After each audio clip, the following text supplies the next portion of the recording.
Buenas tardes. Buenas tardes, profe. Buenas Hola, tardes, profe. profe. Hola, ¿cómo les va? Vamos a ver ahora aparatos respiratorios.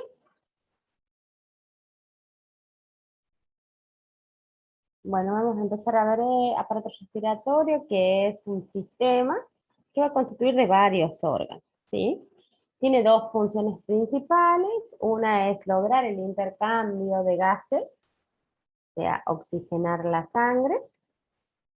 Y la otra es la de conducir. ¿Para qué eso sucede? Tiene que haber una forma de conducir el aire y acondicionarlo hasta que llega a los pulmones, ¿sí? Entonces vamos a dividirlo en dos partes. Una parte que conduce el aire y en la otra en la que se produce el intercambio de gas. ¿Qué órganos lo constituyen? Y está constituido por los pulmones y las vías aéreas extrapulmonares, ¿sí?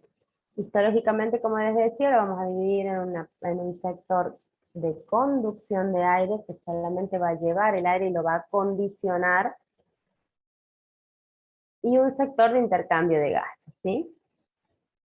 ¿Qué órganos vamos a tener que aprender y describir? La cavidad nasal, que es por donde va a ingresar el aire inspirado, y por donde va a salir el aire exhalado, ¿sí? La laringe, primero la faringe acá, la laringe, la tráquea, los bronquios extrapulmonares y después los bronquios intrapulmonares, ¿sí? Porque la tráquea llega a una altura que se divide en dos bronquios fuentes y luego esos dos bronquios ingresan a los pulmones. Entonces luego tenemos los bronquios intrapulmonares. Esos bronquios se ramifican, ¿sí? Y se van haciendo de calibre cada vez menor. Entonces tenemos luego bronquiolos. Y los bronquiolos hay de tres tipos: primarios, secundarios y terciarios, que ya vamos a ir viendo que también tienen su nombre propio. Luego esos bronquiolos se juntan en sacos alveolares y encontramos por último los alveolos. Desde los bronquios intrapulmonares hacia los alveolos estamos hablando de pulmón, ¿sí? Y desde la cavidad nasal hasta los bronquios extrapulmonares estamos hablando de las vías aéreas extrapulmonares. Como les decía, que tiene que quedar claro que hay una parte de conducción de aire y la otra de intercambio. Pero a su vez, dentro de la conducción, podemos encontrar estructuras extrapulmonares y estructuras intrapulmonares. Que esté dentro del pulmón no significa que se produzca intercambio de gases, ¿sí? Entonces vamos a tener como vías extrapulmonares las fosas nasales, ¿sí? Que dijimos, por donde ingresa el aire y es acondicionado, la nasofaringe, la laringe, la tráquea y los bronquios extrapulmonares. Y como vía de conducción, o sea que no se produce intercambio, pero sí llevan el aire, conducen y acondicionan el aire, dentro del pulmón vamos a tener los bronquios intrapulmonares y algunos bronquiolos. ¿Se acuerdan que bronquiolo dijimos había tres? Dos de los bronquiolos son de conducción de aire. Y el último, el bronquiolo respiratorio, es el de intercambio de gas.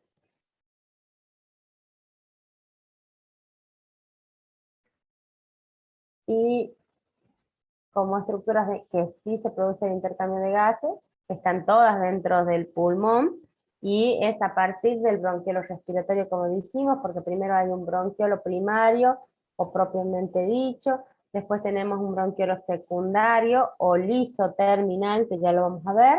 Y luego viene el bronquiolo respiratorio, que vendría a ser el bronquiolo terciario. ¿Sí? Ahí a la altura de ese bronquiolo ya se inicia el intercambio gaseoso. También va a haber intercambio de gases a nivel de los sacos alveolares y, por supuesto, a nivel de los alveolos pulmonares.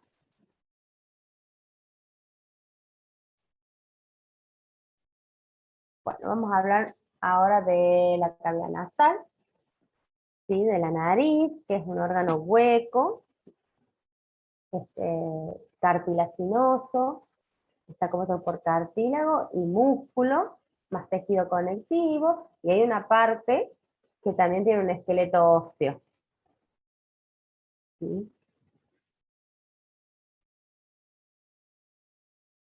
Se va a constituir de la entrada, acá, a ver, de la nariz, que vamos a llamar la vestíbulo, que tiene un epitelio plano estratificado, como el de la piel, porque si nosotros vemos, y el de las mucosas, es la primera parte de la nariz y tiene el mismo epitelio que la piel. ¿Sí? Tiene un epitelio plano estratificado. Dentro de las fosas nasales, o sea, ahí en el vestíbulo, es no queratinizado. Tiene unos pelitos que se llaman vibrisas y que sirven para filtrar el aire inspirado. ¿Sí? Que sirve de filtro para que saquemos partículas grandes y no ingresen al resto de la vía aérea. Acá donde dice epitelio plano estratificado queratinizado es la parte externa, ¿sí? La parte externa, donde está cubierta por piel, es queratinizado, y la parte interna, la mucosa de las fosas nasales, es no queratinizada. Vamos a encontrar, si tenemos vibrisas o pelitos, también glándulas sebáceas.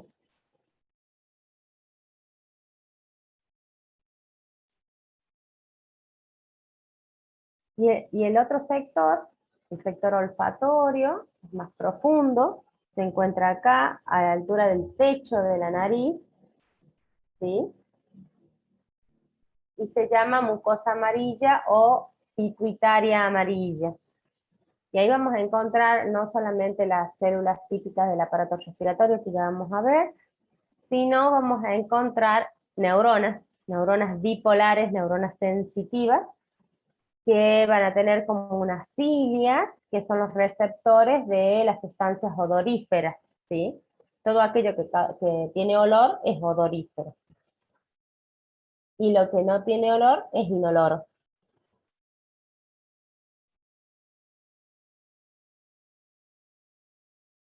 Entonces decimos que vamos a encontrar una mucosa especial. Aparte de la respiratoria vamos a tener dos, la respiratoria y la mucosa olfatoria. La olfatoria tiene que ver con los sentidos, con el sentido del olfato. Dijimos que es una neurona bipolar sensitiva que a través de unas cilias van a percibir las sustancias odoríferas, que son volátiles, que se pueden diluir en la mucosa de la nariz y son volátiles, ¿sí? En este lugar no hay células caliciformes, ¿sí? Y después tenemos el sector respiratorio, que es el que nos interesa ahora, donde tiene un epitelio típico respiratorio. Y a partir de ahí, de ahora tienen que recordar cuál es el epitelio respiratorio, que es un epitelio cilíndrico, ¿sí? El epitelio cilíndrico ciliado. Entonces, tenemos dos tipos de mucosa, la mucosa olfatoria, donde vamos a tener neuronas bipolares y otras células sustentaculares y basales. Y el sector respiratorio va a tener el epitelio típico respiratorio, que son células cilíndricas, ciliadas, ¿sí? En este sí tengo células caliciformes. ¿Se acuerdan cuáles eran las células caliciformes? Que ya las vimos en Las que otros. tenían forma de cáliz. Bien, y que eran una glándula completa, unicelular, que secretaban moco, ¿sí? Sí, sí. También las vamos a encontrar en el aparato digestivo más adelante. En el aparato respiratorio obviamente las vamos a estar encontrando en varios sectores, pero también se la puede encontrar en el aparato digestivo, en el intestino. ¿Sí? También tiene otro tipo de células, además de de la cilíndrica ciliada, que son las típicas del aparato respiratorio, tiene células en cepilla y células con gránulos pequeños. ¿Sí? Entonces lo que tiene que quedar claro es que en la nariz vamos a tener dos mucosas. La nariz tiene dos funciones, no solamente la respiratoria, sino también tiene la del sentido del olfato, ¿sí?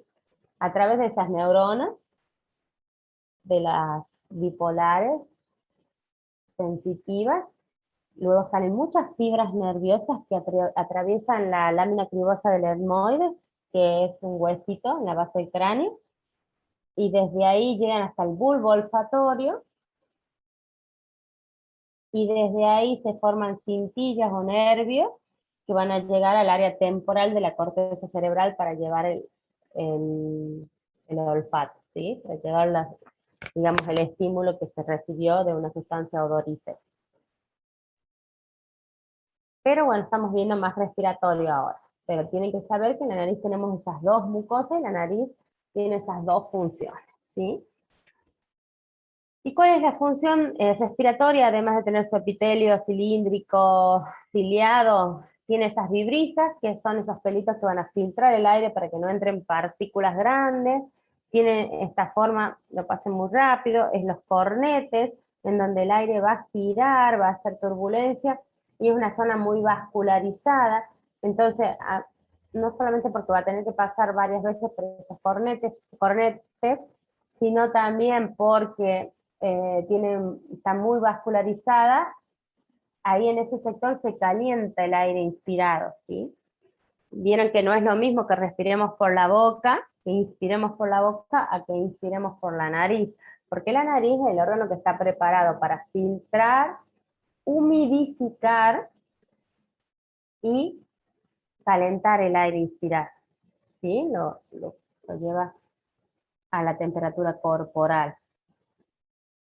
En cambio, cuando nosotros respiramos con la boca abierta, primero no hay filtro de de partículas grandes, porque la boca es una cavidad grande y no tiene vibrisas ni nada que filtre, ingresan todas las partículas e ingresa el aire frío y seco, ¿sí? Que puede causar inflamación, irritación de las vías aéreas, ¿sí?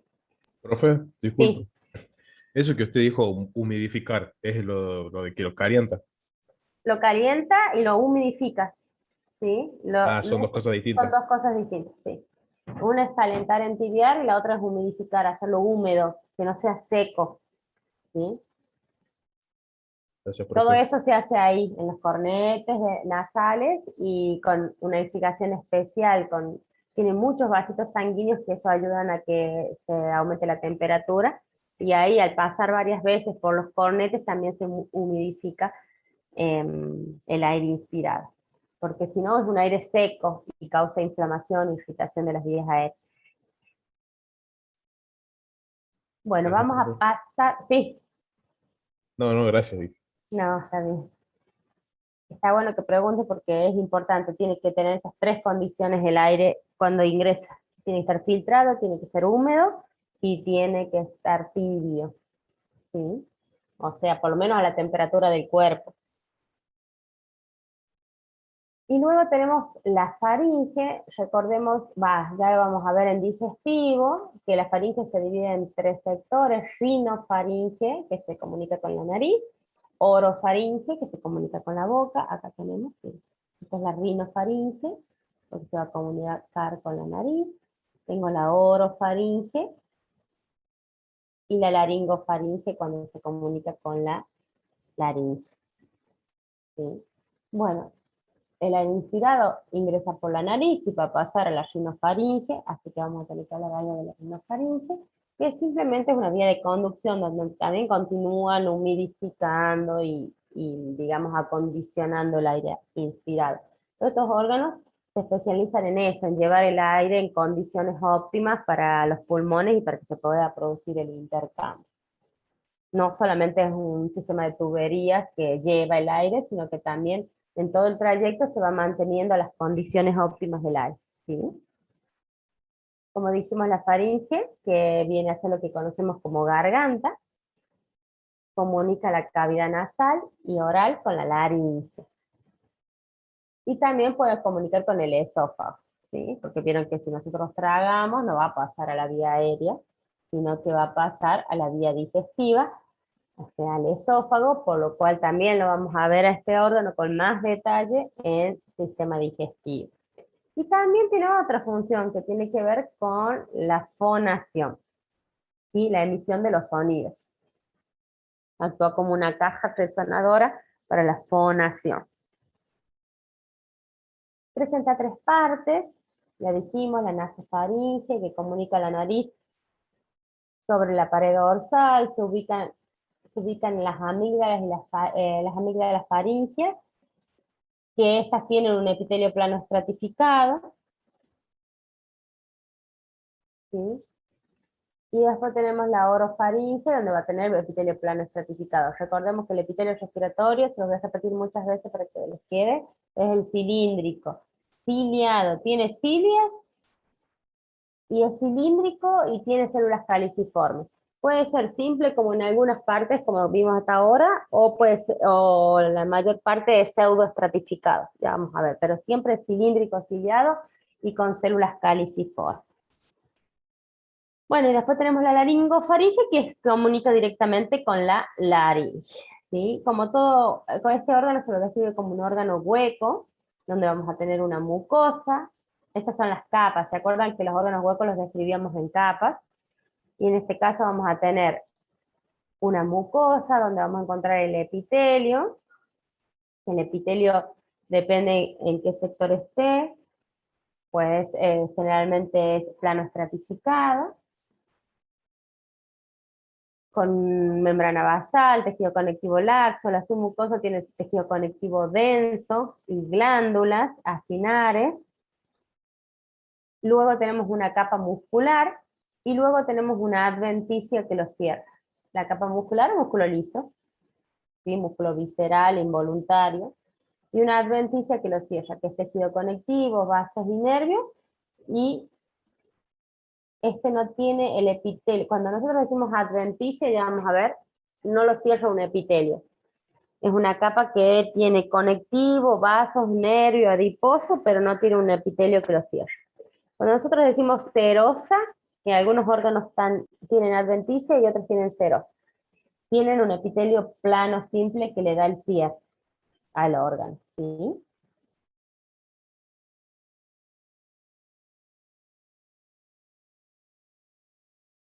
Vamos a la laringe, estamos acá en faringe, y vamos a la laringe. Y también, igual que la faringe, se describe como órgano hueco, pero acá ya tenemos un epitelio puramente respiratorio, es cilíndrico, pseudoestratificado, ciliado, ahí tenemos la cilia, y también tiene células caliciformes que no se las ve en este corte. Una membrana basal, gruesa, tejido conectivo laxo, y en la submucosa, tejido conectivo denso y glándulas, ¿sí? Esto que vemos acá en blanco son las cuerdas vocales. Y esta es la glotis. Esta tapita, que la cierra o la abre, es la epiglotis. Ese es el inicio de la laringe, el inicio de la vía aérea. Si nosotros tenemos algo en la faringe y tenemos que llevarlo a la parte digestiva porque es un alimento, esta tapita se cierra y tapa la vía aérea para que eso pase al esófago, a la parte digestiva. Si nosotros queremos respirar, ¿sí? Queremos inspirar o queremos hablar, por ejemplo, esto se abre para que ingrese el aire. Y también la vibración del aire en las cuerdas vocales son las que van a emitir los sonidos, ¿sí? Entonces, para que pase la parte digestiva, se cierra la epiglotis sobre la glotis. Y para que pase el aire, se abre la epiglotis, ¿sí? Acá este es como se ve cuando uno está intentando o está entubando a un paciente, poniéndole un tubo endotraqueal, que quiere llegar a la tráquea, pero para llegar a la tráquea tiene que pasar por acá, ¿sí? Y la forma de saber que estamos bien en la vía respiratoria es que se logre ver cuando lo estamos haciendo las cuerdas vocales. Si nosotros vemos esta imagen de las cuerdas vocales, estamos seguros que estamos entrando en vía respiratoria. Porque si vemos un orificio redondeadito sin esto, estamos entrando en esófago, no en tráquea. ¿Sí?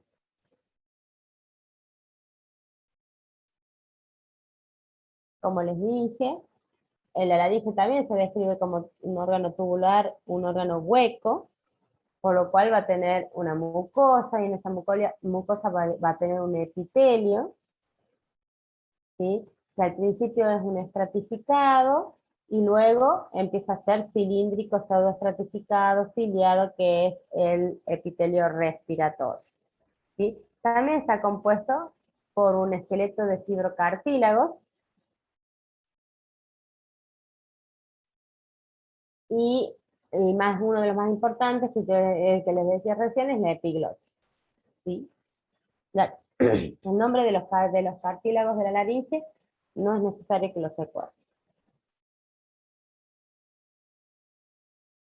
Y vamos a la tráquea, ya entrando puramente en lo respiratorio. La tráquea es un tubo también, que se extiende desde la laringe hasta la mitad del tórax, ¿sí? Y se divide en un punto que se llama carina, se divide en los dos bronquios fuertes. ¿Sí? Es un tubo corto, flexible, que tiene aproximadamente 10 centímetros de largo por 2,5 de diámetro.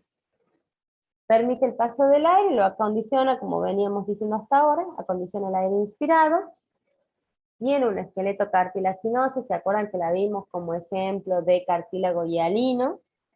Tiene cartílago hialino, que impide que se colapse la misma, ¿sí? Mantiene siempre permeable ese tubo.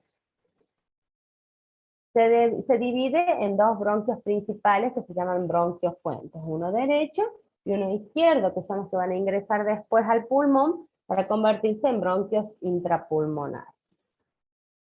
Histológicamente, la tráquea es un órgano que se pregunta mucho, porque tiene de todo un poco. También se lo describe como órgano hueco. Órgano hueco siempre se lo va a describir en capas. En este órgano, en este caso acá, esta es la imagen histológica, este es el esófago que está por atrás de la tráquea, y este que tenemos anterior, este orificio, este órgano hueco, es la tráquea. Y vemos acá, miren, un anillo de cartílago hialino, que siempre es como una C o una herradura, ¿sí? El cartílago lo tiene en la parte de adelante y atrás tiene músculo liso.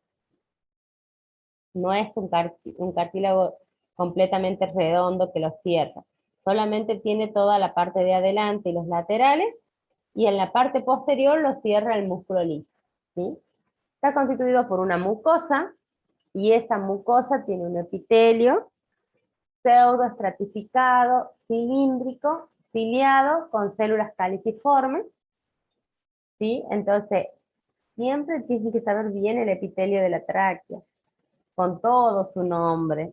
Es pseudoestratificado, cilíndrico, o sea, sus células son cilíndricas, y parece un epitelio estratificado, pero no llega a ser estratificado. Tiene cilias y tiene células caliciformes. Tiene una membrana basal muy gruesa, que en algunos preparados se puede llegar a ver. Y luego por debajo de la misma, acá tenemos desde adentro la mucosa, donde tenemos el epitelio, ya lo vamos a ver a mayor aumento. Luego la submucosa, que en la submucosa vamos a tener tejido conectivo relativamente laxo.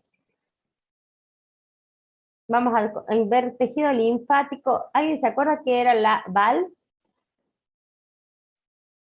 Que lo vimos en sistema inmunitario u órganos linfáticos. Creo que era tejido Era linfático algo asociado a asociado las con la vías respiratorias. Ay, qué bien, chicos. Sí, tejido linfático asociado a los bronquios, pero en realidad era porque era asociado a la vía respiratoria. ¿Sí? Ah, bien, bien. Era tejido linfático difuso, ahí lo vamos a tener para que esté atento ante la entrada de cualquier germen, reacciona rápidamente. Tiene numerosos vasos sanguíneos y vasos linfáticos. Y tiene glándulas acinares, mucosas y serosas, ¿sí? De las dos. Tiene acinos mucosos y acinos serosos. Por afuera de la mucosa vamos a encontrar la capa de cartílago, que se ve acá, ¿sí? Que no es otra cosa que cartílago hialino, ¿sí? Y luego cerrándola por afuera, esta que vemos acá, la adventicia. ¿Sí? Acá recuerden que este órgano no tiene serosa, tiene adventicia. Y la adventicia tiene tejido conectivo, vasos, nervios y tejido adiposo generalmente. ¿Sí? Y la serosa tiene lo mismo, nada más que se suma un epitelio plano simple. Acá tenemos una imagen de la tráquea, del epitelio de la tráquea, las células cilíndricas, pseudoestratificadas, miren ahí tenemos con células caliciformes, esas blanquitas son las células caliciformes, que van a secretar mucosidad, ahí podemos ver las cilias, ¿sí? Todo esto es la mucosa, con el conectivo laxo. Acá tenemos conectivo denso y estas que son glándulas acinares, acinos, serosos y mucosos. Acá tenemos seroso y ahí hay uno mucoso. Hay más serosos que mucosos, pero miren, acá se ven los dos también. Acá vemos la mucosa con el epitelio pseudoestratificado, cilíndrico, ciliado, con células. Esto sería lo mismo que esto, nada más que acá lo vemos a mayor aumento. Después tenemos el conectivo laxo y le tenemos la submucosa. La submucosa es este sector donde tenemos tejido conectivo denso y acinos mucosos y serosos. En esta parte se ven más mucosos, ¿ven? Más claritos. Y en esta vemos muchos serosos y acá tengo un solo mucoso. Depende del sector que tomamos, ¿sí? Y por detrás de esta, la submucosa, vemos la capa cartilaginosa, cartílago hialino, con sus grupos isogénicos coronales y axiales, como habíamos visto el cartílago en la primera parte, y con su pericondrio que lo envuelve, ¿sí? Se lo describe como forma de C o forma de herradura de ubicación anterior, porque posteriormente lo cierra a la tráquea una capa de músculo liso. En algunos textos pueden encontrar esta capa como cartílago muscular, porque no solamente tiene el cartílago, sino que también tiene músculo liso en la parte posterior. ¿Sí?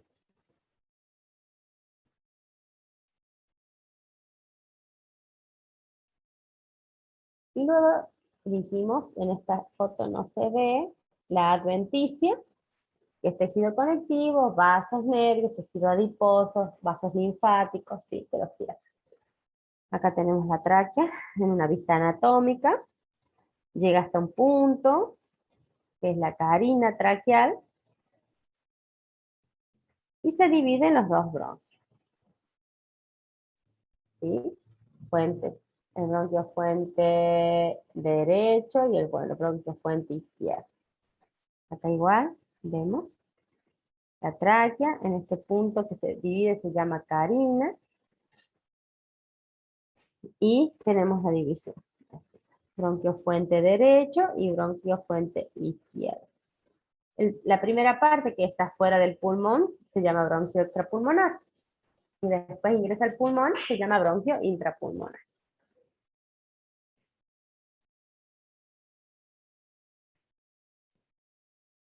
¿Cómo está constituido el bronquio? Sigue siendo un tubo, sigue siendo un órgano hueco, así que lo seguimos describiendo con las mismas capas que describimos la tráquea. Hay una sola diferencia grande, me adelanto, que es la disposición del cartílago. Ya no tenemos en una sola placa formando C o herradura, sino que tenemos pequeñas plaquitas dispersas, ¿sí? Esa es una de las grandes diferencias entre el bronquio y la tráquea. Pero bueno, lo hagamos en orden. Entonces, órgano hueco, tubular, desde adentro, o sea, desde la luz del órgano hacia afuera, vamos a describir la mucosa, ¿sí? Acá, la mucosa. ¿Qué tiene la mucosa siempre? El epitelio. Y en este caso es el epitelio puramente respiratorio, que es pseudo, estratificado, cilíndrico, ciliado, pero que sus células se van haciendo más bajitas, ¿sí? Es igual que la tráquea, pero sus células tienen menos altura. Y el calibre del bronquio es menor que el calibre de la tráquea, ¿sí? Luego tenemos una submucosa, lo que está por debajo del epitelio, o sea, debajo del epitelio membrana basal, conectivo laxo, perdón. Y después viene la submucosa, donde vamos a encontrar conectivo denso y glándulas, ¿sí? Glándulas y tejido adiposo, las glándulas mismas que teníamos en la tráquea, los acinos. Acá dice bastante laxo, porque en realidad es denso, pero tiene algunas características de laxo, ¿sí? En general, en los órganos huecos, cuando uno describe, siempre va el laxo y después viene el denso. Pero estos órganos respiratorios tienen esa particularidad. En la tráquea, en lugar de haber denso puro, hay denso con algunas características de laxo. Lo mismo que en el bronquio, ¿sí? Luego sigue la capa muscular, ¿sí? Músculo liso, que está junto con la capa cartilaginosa, no es que estén separaditas. Ahí vemos el cartílago, las plaquitas, y que es cartílago hialino también, igual que el que tenemos la tráquea, y después, está intercalado con el músculo liso. Entonces, después de la mucosa, la submucosa, que tiene glándulas, y un conectivo denso, con característica de laxo, o relativamente laxo, y detrás de este tenemos la capa muscular y cartilaginosa, al mismo nivel, ¿sí? Que tiene músculo liso y cartílago, hialino, ¿sí? Lo cierra también adventicio, tejido conectivo denso, vasos sanguíneos, nervios y tejido adiposo. Acá tenemos una imagen muy bonita, ¿sí? El epitelio todo estratificado, cilíndrico, ciliado, con células caliciformes. Acá un conectivo laxo. Acá un conectivo denso con algunas características del laxo, pero tiene muchas glándulas. Estas son las glándulas acinares, ¿sí? También son mixtas. Acá se ve el predominio de mucosas, pero tienen algunos la semiluna de ceroso, por lo tanto son mixtas, ¿sí? Músculo liso, todo esto en rosa es el músculo liso, y las placas de cartílago. Acá ya estamos viendo adiposo, ¿ven?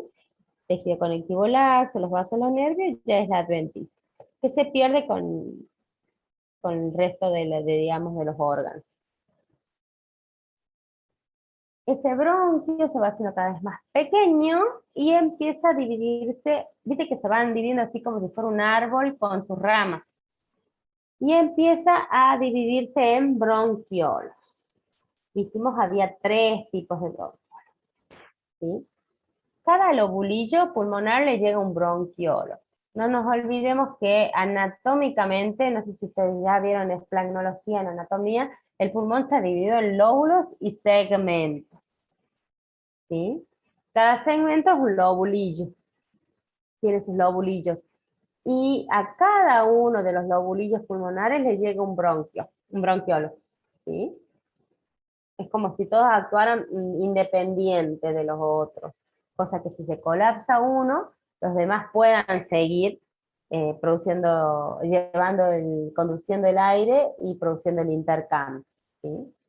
Con lo cual podríamos sacar un segmento pulmonar y el resto del pulmón seguir trabajando independientemente, porque a cada lobulillo le llega un bronquiolo y también le llega una arteria, chicos, ya eso lo van a ver más en anatomía, pero tiene, digamos, como cada uno es independiente, tiene su llegada de sangre a través de la arteria, y tiene la llegada de aire a través del bronquiolo. Entonces, en esos alvéolos que se encuentran, se puede producir el intercambio. Sigue siendo vía de conducción de aire, pero es de menos milímetros de diámetro, y acá tienen una característica que puede ser pregunta de examen, es que en acá ya desaparece el cartílago y no tiene glándulas tampoco. ¿Cuál es la diferencia? No solamente en el tamaño entre el bronquio y el bronquiolo, sino que acá el bronquiolo no tiene cartílago y no tiene glándulas, ¿sí? Hay 3 tipos, el propiamente dicho, que les decía, el liso o terminal y el respiratorio. En ese orden va de mayor a menor. Cada vez se va achicando más su calibre y el tamaño de sus células, la altura de sus células, tiene que llegar de un epitelio pseudoestratificado cilíndrico ciliado que habíamos empezado en la tráquea, tiene que llegar a un epitelio plano simple que tiene que tener el alvéolo, porque el alvéolo tiene que ser muy finito para producir el intercambio, ¿sí? Así que va achicándose, va bajando la altura de sus células hasta que se convierte en las planas que tiene el alvéolo, ¿sí? Por lo cual el epitelio es al principio cilíndrico ciliado, se va haciendo más chiquitito. Y en teoría no tiene que tener células caliciformes, solamente tiene las caliciformes a esta altura. Las podemos encontrar solamente en los fumadores. El músculo que tiene, el músculo liso, este es un órgano hueco igual que los otros, lo describimos en capa igual que los otros, la mucosa, la submucosa. Y la capa muscular tiene un músculo liso especial, de gran espesor, que se llama de Reisensen. Este musculito es el responsable de los broncoespasmos, ¿sí? De las crisis asmáticas, porque este es el músculo que se contrae y cierra el calibre de estos pequeños bronquiolos, y es ahí donde se produce el atrapamiento de aire y el broncoespasmo, ¿sí? Broncoespasmo significa espasmo de un bronquiolo, porque uno se confunde, parece de un bronquio, pero no, en realidad son de los bronquiolos, que son las vías aéreas más pequeñitas, son las que se cierran para dificultar el pasaje de aire, ¿sí? Hay un espasmo de este músculo se inflama, se contrae, entonces cierra la luz de este bronquiolo y produce la dificultad respiratoria. Llegando al bronquiolo respiratorio ya se produce intercambio de gases. Entonces, conducción de aire era hasta el liso terminal, y después a partir del bronquiolo respiratorio ya se puede producir el intercambio de gases, ¿sí? Acá tenemos un ejemplo de bronquiolo propiamente dicho, chiquito, vemos que no tiene cartílago. Lo que vemos acá a la vuelta en blanco son los alvéolos, ¿sí? Este, propiamente dicho, se lo describe así como una luz estrellada, en realidad quiere decir que tiene una luz irregular, tiene un epitelio relativamente alto, porque es el primero, pasó de ser de cilíndrico, va bajando, son más bien entre cilíndricas y cúbicas, perdón, ahí. Tiene bastante músculo, no tiene casi submucosa, tiene una capa muscular que es el músculo de Reisensen, y una adventicia. Ahí vemos la mucosa, el bronquiolo, ahí vemos el músculo liso, y la adventicia que se pierde con el resto del órgano. Después tenemos el que sigue, el bronquiolo terminal, liso terminal, y ahí se pueden confundir a veces como suena terminal, a que es el último, y es en el que se puede producir el intercambio, pero todavía no. Recuerden, el respiratorio es el que se produce el intercambio, o el terciario, ¿sí? Este tiene una luz más redondeada, más, digamos, menos irregular, más regular, y tiene una hilerita, no tiene su mucosa, y tiene una hilerita de músculo muy finita, ¿sí? Su adventicia se confunde con el resto. Estos que vemos acá son los alveolos. Y esto que vemos acá son vasos sanguíneos. ¿Sí? Y por último tenemos el bronquiolo respiratorio. El bronquiolo respiratorio es donde se inicia el intercambio de gases porque tiene su pared interrumpida. Esa es una explicación lógica. Vemos que su pared no es continua, se interrumpe y se abre hacia los sacos alveolares. Entonces ahí se puede producir el intercambio de gases. Por supuesto que es menor el nivel de intercambio de gases que hay en un bronquiolo al que hay en el alveolo, pero acá ya empieza a producirse intercambio. ¿Sí? ¿Ven? Porque su pared está abierta, no es una pared continua, entonces se comunica directamente con los alveolos y los sacos alveolares. ¿Sí? Ahí lo vemos como está representado acá. Tiene músculo liso, pero muy, muy, muy finito. Y nada más. Y del resto se pierde con los alveolos. Ahí su epitelio casi es plano. ¿Sí? Acá vemos en un corte longitudinal. Acá sería un bronquiolo propiamente dicho. Acá un liso o terminal. Y acá miren, uno que tiene su pared interrumpida ya, un bronquiolo respiratorio.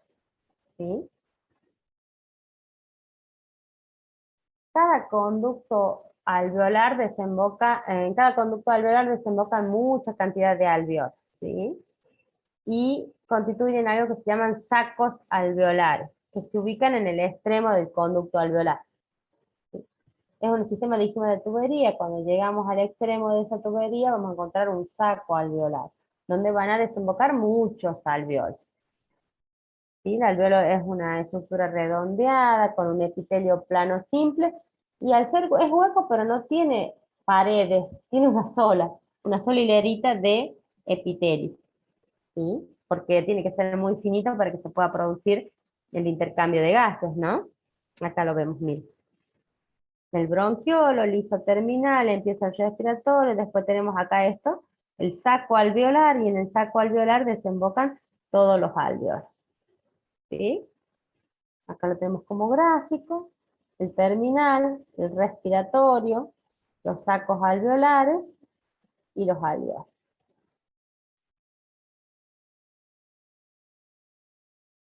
Igual. Vamos a ir ahora a hablar de los alveolos, que es donde se produce el intercambio de gases. Son espacios aéreos terminales del aparato respiratorio.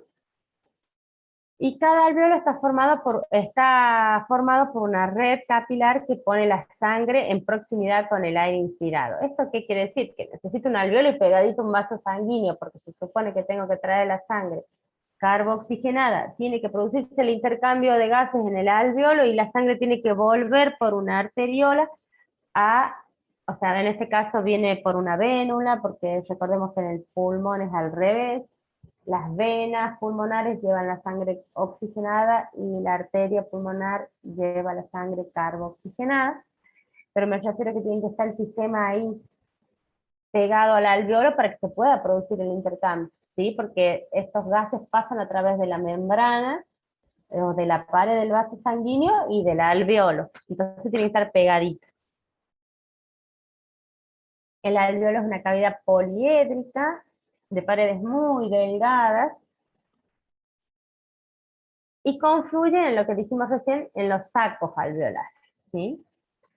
El espacio que se encuentra entre los alveolos que están juntitos recibe el nombre de tabique alveolar o pared septal. Y en general está compuesto el alveolo por dos tipos de células, y algunos describen una tercera ya. La primera es el neumocito tipo 1, o célula alveolar tipo 1, que es una célula epiteloide, es una célula plana, un epitelio plano, una célula totalmente planita, y estas son el 95% de la superficie del alveolo, porque es a través de la cual pasa para poder producirse el intercambio, es la que se debe atravesar esa zona finita para que se pueda producir el intercambio de gas. Y estos neumocitos tipo 1 no son capaces de dividirse. Por eso hay que cuidar, digamos, este tipo de células que son las que producen el intercambio de gas. Y también en el alveolo hay una célula tipo 2, que es una célula más alta, o neumocito tipo 2, que se encuentra más en los tabiques, y que son células secretoras. No, a través de ellas no se produce el intercambio de gases, como en la primera, pero secretan una sustancia importante, que se llama factor surfactante, ¿sí? Que es como un detergente, es una sustancia tensioactiva, es como si pusiéramos un detergente para que no se colapse el alveolo, para que cuando nosotros lo expiremos el aire, el alveolo se quede sin aire, no se pegue y se cierre.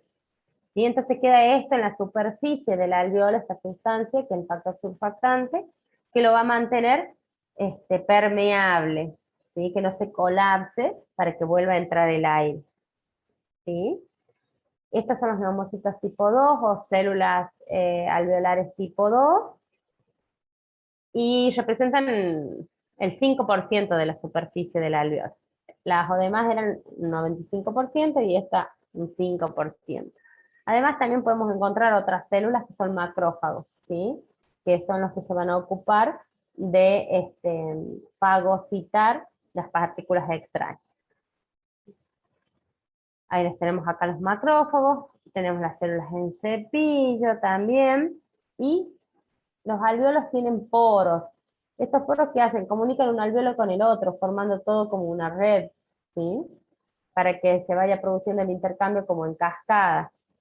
Y estos poros se llaman poros de Kohn.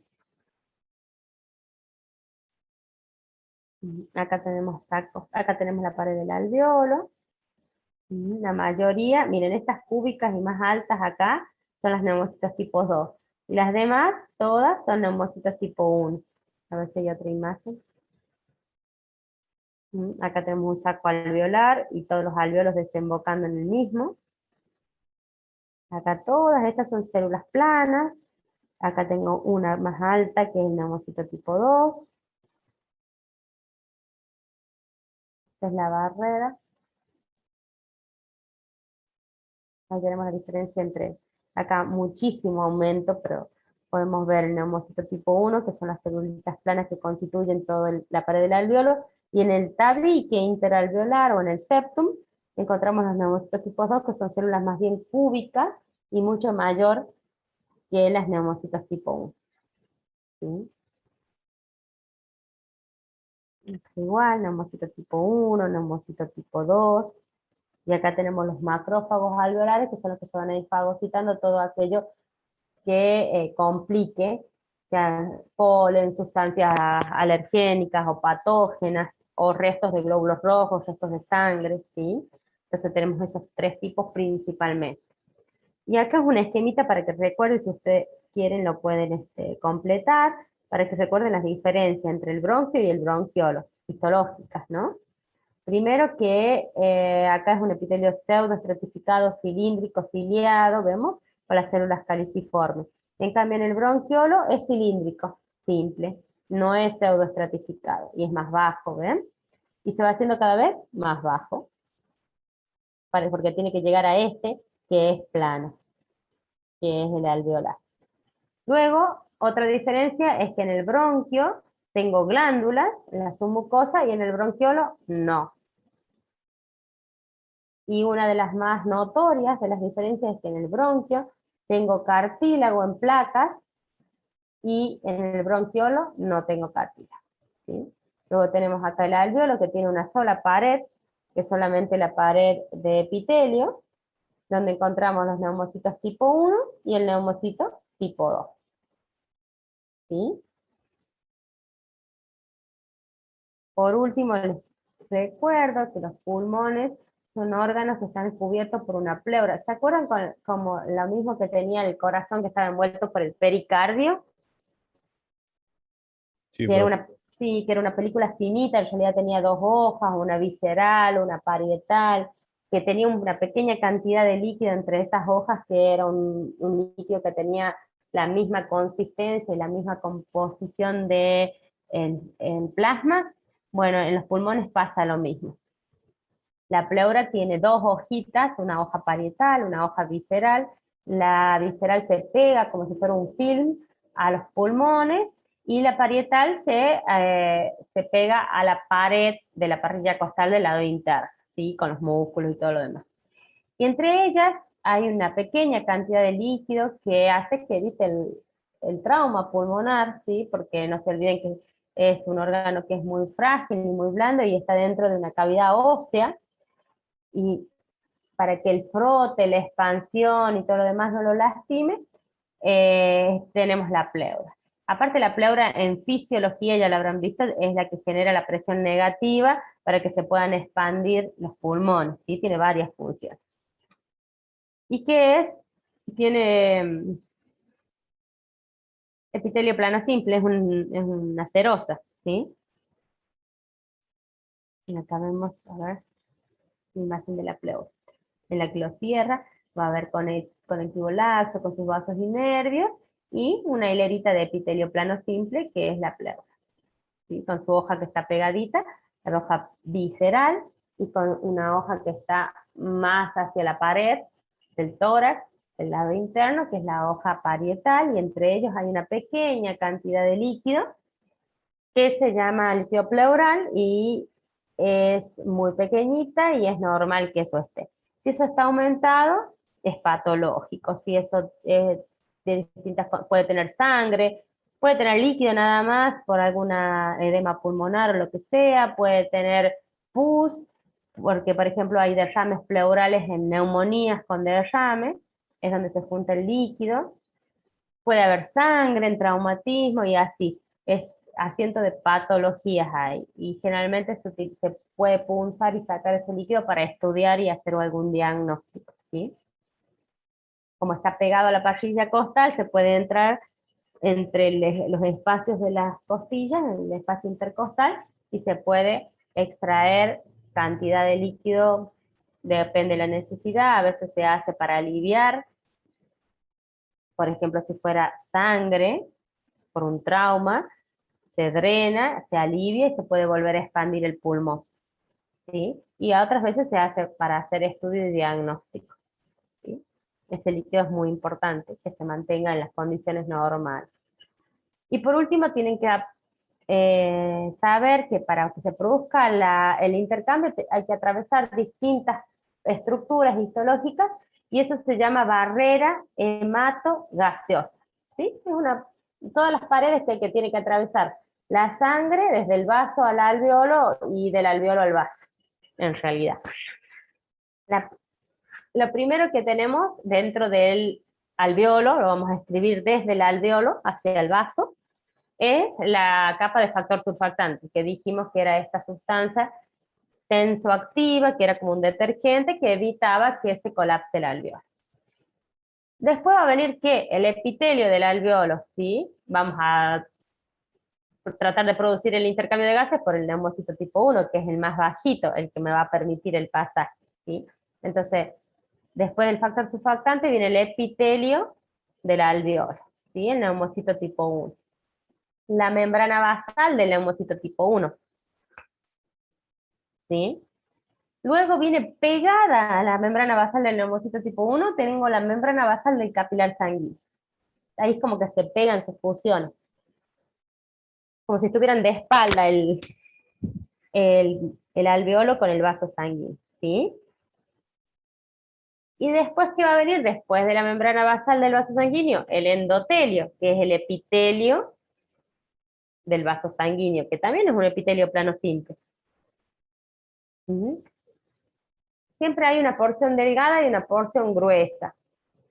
En la gruesa aparece un espacio entre ambas membranas, y eso se llama intersticio, y por ahí es muy dificultoso producir el intercambio de gases, siempre se busca la porción fina. Y ahí en ese intersticio también se inflama y se llena de líquido cuando hay enfermedades respiratorias, y eso dificulta el intercambio de gases y produce dificultad respiratoria. ¿Se entiende más o menos esto?